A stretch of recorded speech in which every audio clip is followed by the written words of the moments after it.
गुरु ब्रह्मा गुरु विष्णु गुरुदेवो महेश्वरा गुरु साक्षात् परब्रह्म तस्मै श्री गुरुवे नमः। ओम श्री गणेशाय नमः। बोल शंकर भगवान की जय, बोल गौरा मैया की जय। हर हर महादेव। यज्ञदत्त कुमार को भगवान शिव की कृपा से कुबेर पद की प्राप्ति और उसकी उनकी भगवान शिव के साथ मैत्री होना, मित्रता होना, ये कैसे हुआ। जो कुबेर हैं, जो दिवाली पे लोग कुबेर भगवान की भी पूजा करते हैं, तो आज उनकी स्टोरी है कि वो कैसे धन के दाता बने और कैसे खजाने के, कहते हैं ना, धन के खजाने के देवता हैं वो कुबेर। तो उनको ये फल कैसे मिला, वो कैसे वो उसके देवता बने, उस बारे में आज हम सुनेंगे। सूत जी कहते हैं, मुनीश्वरों, ब्रह्मा जी की बात सुनकर नारद जी ने विनयपूर्वक उन्हें प्रणाम किया और फिर से कहा कि भगवान भक्तवत्सल भगवान शंकर कैलाश पर्वत पर कब चले गए और महात्मा कुबेर के साथ उनकी मैत्री कब हुई, उनकी मित्रता कब हुई, परिपूर्ण मंगल विग्रह महादेव जी ने वहाँ क्या किया, और ये सब मुझे बताइए। और इसे सुनने के लिए मेरे मन में बड़ा ही उत्साह है। अब ब्रह्मा जी कहते हैं, नारद सुनो, चंद्रमौली भगवान शंकर, चंद्रमौली भगवान शंकर को कहते हैं, चंद्रमौली भगवान शंकर के चरित्र का वर्णन करता हूँ। वे कैलाश पर्वत पर गए और कुबेर के साथ उनकी मैत्री कैसे हुई, ये सुनाता हूँ। एक काम्पिल्य नगर था और यज्ञदत्त नाम से प्रसिद्ध एक ब्राह्मण वहां रहते थे, जो बड़े ही सदाचारी थे। उनके एक पुत्र हुआ जिसका नाम गुणनिधि था। वह बड़ा ही दुराचारी था, जुहारी भी था। पिता ने अपने पुत्र को त्याग दिया, घर से निकाल दिया और कई दिनों तक भूखा भटकता रहा। भूखा प्यासा, उसको खाना तक नहीं मिला। एक दिन वह खाना चुराने के लिए ना किसी शिव मंदिर में चला गया। उसको लगा कि शिव मंदिर में जो भोग चढ़ाया है वो मैं चुरा लूँगा, और उसने अपने वस्त्र को जलाया। वो ऐसे मंदिर में गया जहाँ पर प्रकाश नहीं था, अंधेरा था, और वहाँ पूजा करने लोग भी कम आते थे। तो वहाँ उसने क्या किया, अपने वस्त्र को जलाकर उजाला किया और वहाँ मानो उसके द्वारा भगवान शिव को दीपदान कर दिया। जहाँ अंधेरा रहता था उस मंदिर में उसने अपने वस्त्र जलाकर दीप जलाया, सिर्फ अपने मतलब के लिए। लेकिन उसका फल भी उसको लग गया। वह चोरी में पकड़ा गया और राजा ने उसको प्राणदंड दे दिया।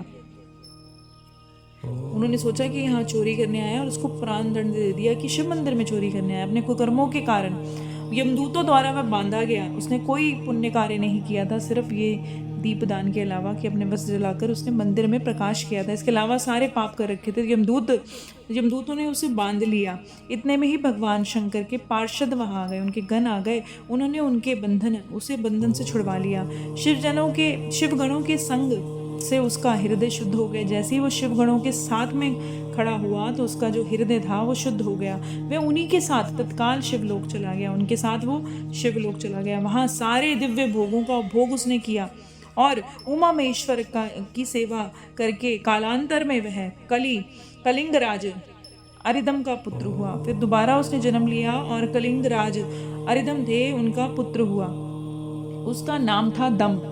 अब ये दम था, वह निरंतर भगवान शिव की सेवा में लगा रहा था। सिर्फ एक जन्म उसने शिव के मंदिर में दीप जलाया था, गलती से, वो भी इस वजह से अगले जन्म में उसको शिव की सेवा का मौका मिला। बालक होने पर भी वह दूसरे बालकों के साथ शिव का भजन किया करता था, हमेशा शिव जी के गुणगान गाया करता था। युवावस्था में को प्राप्त हुआ और जब वो जवान हो गया, पिता उसके परलोक चले गए, उनकी डेथ हो गई और वह राज्य सिंहासन पर बैठ गया, उनकी गद्दी संभाल ली। राजा दम बड़ी ही प्रसन्नता के साथ सब शिव धर्मों का प्रचार करने लगे। अब जो भी राजा दम थे वो हर जगह शिव धर्म का प्रचार करते थे, उनके बारे में बताते थे। भोपाल दम का दमन करना दूसरों के लिए सर्वथा कठिन था और जितने और राजा थे ना उनको उसको हराना बहुत मुश्किल लगता था। शिवालयों में दीपदान करने के अतिरिक्त उसे दूसरे किसी का धर्म को नहीं जानता था, उसे कुछ नहीं पता था। सिर्फ वो ये क्या करता था कि हर मंदिर में दीपदान करता था और लोगों से भी कराया करता था। उन्होंने अपने राज्य में रहने वाले सारे जितने ग्राम अध्यक्षों को बुलाया और उन्हें आज्ञा दी कि शिव मंदिर में दीप करने के लिए सबको अनिवार्यता है, मतलब सबको दीपदान करना ज़रूरी है। जितने लोग हैं सब दीपदान करने जाएं। जिस ग्राम अध्यक्ष के गांव के पास जितने शिवालय हों, जितने शिव मंदिर हों, वहाँ बिना कोई विचार किए सदा दीप जलाना चाहिए। आजीवन इसी धर्म का पालन करने के कारण राजा दम ने बहुत बड़ी धर्म संपत्ति का संचय कर लिया। फिर वे काल धर्म के अधीन हो गए और दीपदान की वासना से युक्त होने के कारण उन्होंने शिवालय में बहुत से दीप जलवाए। उनको ऐसे कहते हैं कि लालसा थी कि मैं सब जगह सारे मंदिरों में दीप जलाता रहूं, और सबको वो यही करने को बोलते थे। उसके फलस्वरूप उन जन्मांतर में रत्नमय दीपों की प्रभा के आश्रय हो अलकापुरी के स्वामी हुए। फिर वो अलकापुरी के स्वामी बने, उसके राजा बने और उन्होंने जन्म लिया फिर से। इस प्रकार भगवान शिव के लिए किया हुआ थोड़ा सा भी पूजन आराधन समय अनुसार महान फल दे देता है। जो थोड़ा सा भी हम पूजन शिव के लिए करते हैं, हमारे अगले जन्म में बहुत फल देता है। और लोगों को शिव का भजन अवश्य करना चाहिए। वह दीक्षित पुत्र जो सदा ही सब धर्मों में रचा पचा रहता था, विदेव योग से शिवालय में धन चुराने के लिए गया कि वो भगवान की कृपा, शिव जी की कृपा ऐसी हुई कि वो धन चुराने गया, और वहीं उसने सर्वार्थवश अपने ही स्वार्थ के लिए कपड़े की दीपक की बाती बनाई और प्रकाश किया और शिवलिंग के ऊपर अंधेरा दूर किया। उस सत्यकर्म के वजह से कलिंग देश का राजा हुआ और धर्म में उसका अनुराग हो गया। और फिर दीपदान की वासना उदय होने से शिव मंदिरों में दीप जलवाकर उसने दिक्पाल का पद प्राप्त कर लिया। कहाँ उसका वे कर्म और कहाँ दिक्पाल की पदवी। क्या उसने कर्म किया और कहाँ उसे दिक्पाल की पदवी मिली, जिसका वह मानव धर्मा प्राणी इस समय उपभोग कर रहा है। कि अब वो कुबेर बन के बैठा हुआ है। तो उसके ऊपर शिव संतुष्ट होने की बात बताई गई है कि उस पर शिव जिस पे हाथ रख दें, जिस पे संतुष्ट हो जाए, उसका कल्याण हो जाता है। अब एक चित्त होकर वह सुनो कि किस प्रकार सदा के लिए उसकी भगवान शिव में मित्रता हो गई। उनसे मित्रता कैसे हो गई वो सुनो। मैं इस प्रसंग को तुमसे वर्णन करता हूँ। नारद पहले की बात है कि मुझे ब्रह्मा के मानस पुत्र पुलसत्य से वृश्वा नाम का जन्म हुआ। वृश्वा के पुत्र वैश्यवर्ण कुबेर हुए। विश्वा के जो पुत्र थे वो कुबेर हुए। उन्होंने पूर्व काल में उग्र तपस्या के द्वारा त्रिनेत्रधारी महादेव जी की आराधना करके विश्वकर्मा की बनाई हुई उस अलकापुरी का उपभोग किया। उस विश्वकर्मा ने जो नगरी बनाई थी उसमें उन्होंने उसको उपभोग किया, उसका राज भोगा। जब वह कल्प व्यतीत हो गया तब मेघवाहन कल्प आरंभ हुआ, और उस समय यज्ञदत्त का पुत्र और जो प्रकाश दान करने वाला था कुबेर के रूप में बहुत कठोर तप किया। दीपदान मात्र से मिलने वाली शिव भक्ति के प्रभाव को जानकर वह शिव की चित्त प्रकाशिका काशीपुरी में गया और अपने चित्त रूपी रतन में प्रदीपों से 11 रुद्रों को उद्बोधित किया। उसके बाद अनन्य भक्ति से संपन्न होकर उसने तन्मयता पूर्वक शिव के ध्यान में मग्न होकर निश्चल भाव से बैठ गया। ये उसने शिव में ध्यान में लगाकर बैठ गया और फिर शिव की एकता का महान पात्र हुआ। और फिर तो वो शिव की एकता का महान पात्र बन गया। तप रूपी अग्नि से बड़ा हुआ। काम क्रोध आदि महाविघ्न पतंगों के आघात से शून्य, जिसपे काम क्रोध आदि सारे विकार थे उससे दूर थे, वो कोई विकार उनमें नहीं था। प्राण निरोध रूपी वायु शून्य स्थान में निश्चल भाव से प्रकाशित है। निर्मल दृष्टि के कारण स्वरूप से भी निर्मल और साफ सुथरा, मतलब जिसका हृदय बिल्कुल पवित्र हो। सदाव रूपी पुष्पों से जिसकी पूजा की गई हो, ऐसे शिवलिंग की प्रतिष्ठा करके वह तपस्या में लगा रहा। और जब तक उसके शरीर में केवल जब तक अस्थियां बच गई, सारा चर्म मात्र अवशिष्ट नहीं रह गया, सारा मांस सूख गया, तब तक उसने तप किया। इस प्रकार से उसने 10,000 वर्षों तक तप किया। और विशालाक्षी पार्वती देवी के साथ भगवान विश्वनाथ कुबेर के पास आकर प्रकट हो गए।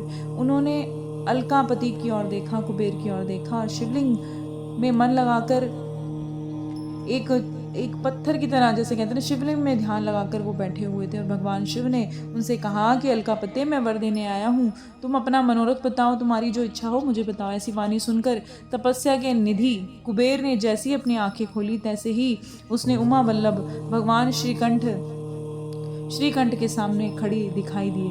उसे भगवान शिव खड़े हुए दिखाई दिए और वह उदय काल के सहस्त्रों सूर्य के समान तेजस्वी थे। और बहुत इतना सूर्य के समान हजारों सूर्य के समान उनमें तेज निकल रहा था। उनके मस्तक पर चंद्रमा और चांदनी बिखेर रही थी। भगवान शंकर के तेज से उनकी आंखें चौंधिया गई, खोल नहीं पाए। उनका तेज प्रतिहत हो गया और वह नेत्र बंद करके मनोरथ से भी परे विराजमान देवेश्वर शिव से कहते हैं, नाथ मेरे नेत्रों में ऐसी दृष्टि शक्ति दीजिए जिससे मैं आपके चरणों का ध्यान कर सकूं और स्वामी आपका मैं प्रत्यक्ष दर्शन देख सकूं, क्योंकि मैं सिर्फ प्रकाश की वजह से अपनी आंखें नहीं खोल पा रहा। किसी वर से मेरा क्या प्रयोजन, क्या वर मांगना है चंद्रशेखर, मैं आपको नमस्कार करता हूँ। कुबेर की बात सुनकर देवाधिदेव ने, उमापति ने अपनी हथेली से उसका स्पर्श किया और उसे देखने की शक्ति प्रदान कर दी।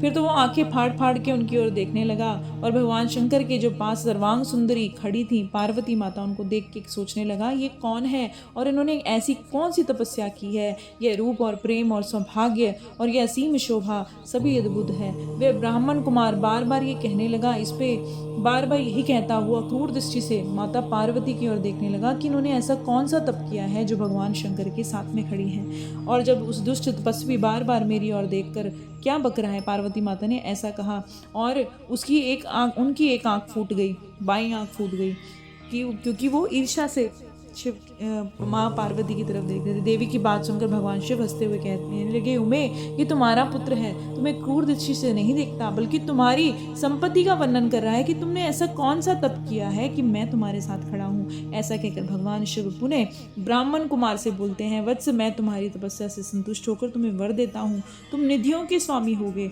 गुहाओं के राजा होगे और यक्षों किन्नरों राजाओं के भी राजा होकर पुण्य जनों के पालक होगे और सबके लिए धन के दाता बनोगे।